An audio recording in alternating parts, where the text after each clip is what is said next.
नमस्कार मंडळी, श्री स्वामी समर्थ सर्वांना. स्वातीच रेसिपीमध्ये आपलं स्वागत आहे. आज आपण बघणार आहोत कैरीच्या पन्न्याची रेसिपी. कैरीचं पन्ना बनवण्यासाठी आपण पुढील प्रमाणे साहित्य आपण वापरलेले आहेत. चला तर मग साहित्य बघूया. त्याआधी आपण माझ्या चॅनलवर नवीन असाल तर सबस्क्राईब करा. चला तर आज आपण बनवणार आहोत कैरीचं पन्नं. कैरीचं पन्नं बनवण्यासाठी मी अर्धा किलो कैरी घेतलेली आहे, वाटीभर गूळ घेतलेला आहे आणि वेलायची पूड घेतलेली आहे. कैरीचं पन्नं, आपला कैरीचा गर जेवढा येईल तेवढा आपण गूळ याच्यात घालणार आहोत. सर्वात आधी कैऱ्या स्वच्छ धुवून या कुकरला आपण वाफेवर शिजवायच्या आहेत. अशा प्रकारे कुकरमध्ये मी आधी पाणी घेतलेलं आहे. ही एक रिंग ठेवून या डब्यामध्ये आपण कैऱ्या टाकणार आहोत.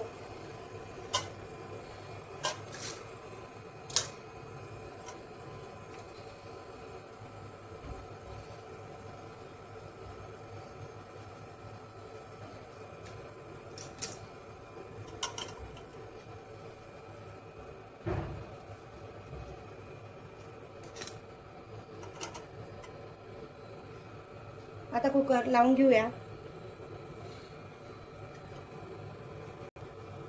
उन्हाळा म्हटलं कैरीचं पन्नं नसेल तर मजाच नाही. आता कुकर, आता हे काढून घेऊया.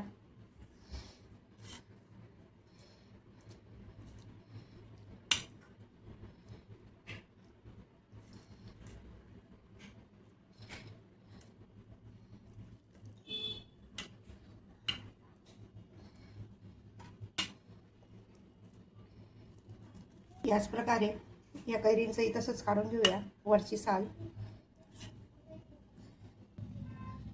काढून हा गर काढून घ्यायचा आहे. आपण आता एवढा गर काढून घेतला आहे. तशाच प्रकारे हाही काढून घेऊ.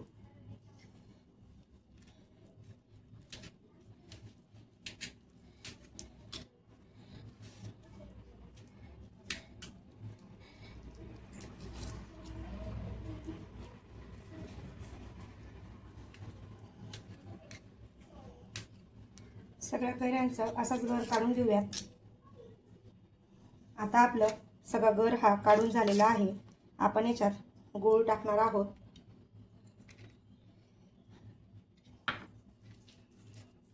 हा गूळ सगळा आपण पगळून घेणार आहोत.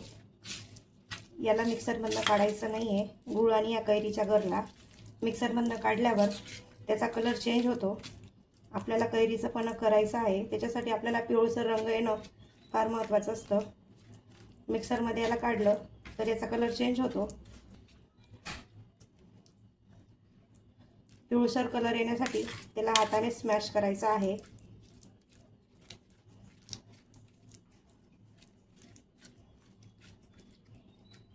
हा गूळ पूर्ण विरघळेपर्यंत त्याला स्मॅश करत राहायचं आहे.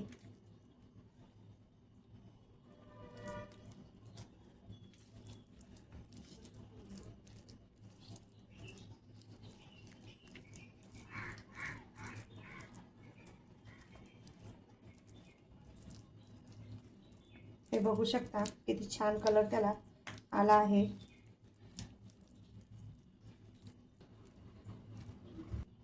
आपला गूळ हा पूर्णपणे विरघळलेला आहे. आता आपण हे मिश्रण चाळणीने काढून घेऊया.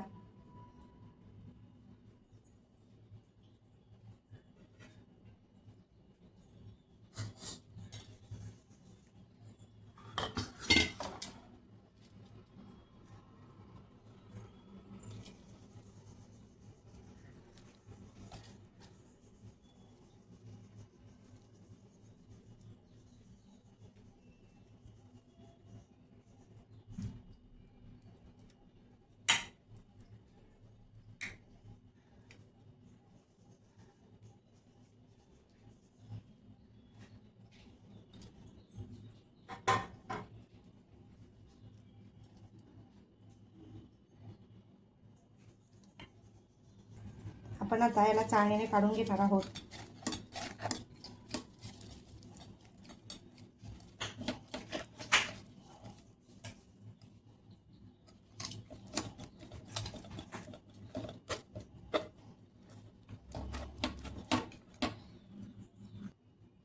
आता हे सगळं चाळणीने चाळून घेतलेलं आहे.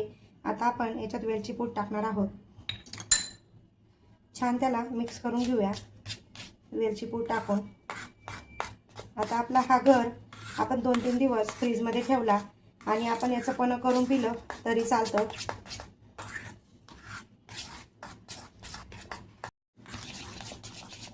हे बघून घ्या, विलायची पूड टाकल्यावर किती छान असं मिश्रण आपलं रेडी झालेलं आहे. वाटत असेल की गूळ खूपच कमी झाला आहे. 1 वाटी जर आपला गर असेल तर आपण 1 वाटी गूळ टाकू शकतो. तुम्ही तसंही प्रमाण टाकू शकता किंवा मग अर्धा किलो कैरी असेल तर अर्धा किलो तुम्ही गूळही टाकू शकता. असं प्रमाणे ठेवू शकता. आता आपण पण बनवूया. पणासाठी हा गर आपण रेडी केलेला आहे. रेडी झालेला आहे पणासाठी.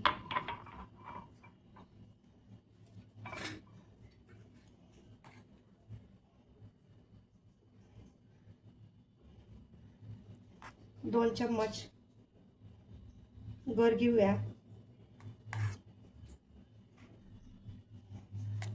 ही रेसिपी सगळ्यांनी एकदा नक्की ट्राय करा. कशी आली मला कमेंट्समध्ये नक्की सांगा.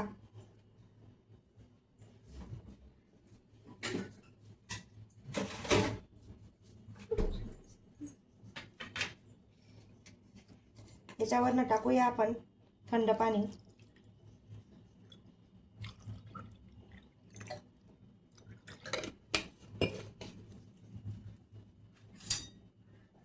छान याला ढवळत राहायचं आहे.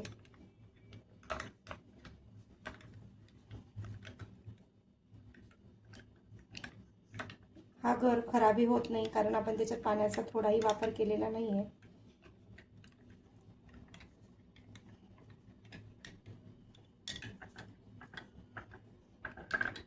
आपण हा गर फ्रीजमध्ये ठेवून आपल्या घरी पाहुणे आले तर आपण त्यांना पन्ह वगैरे करून देऊ शकतो किंवा आपण स्वतः बाहेरून उन्हातून घरी आलात आपणही पिऊ शकतो.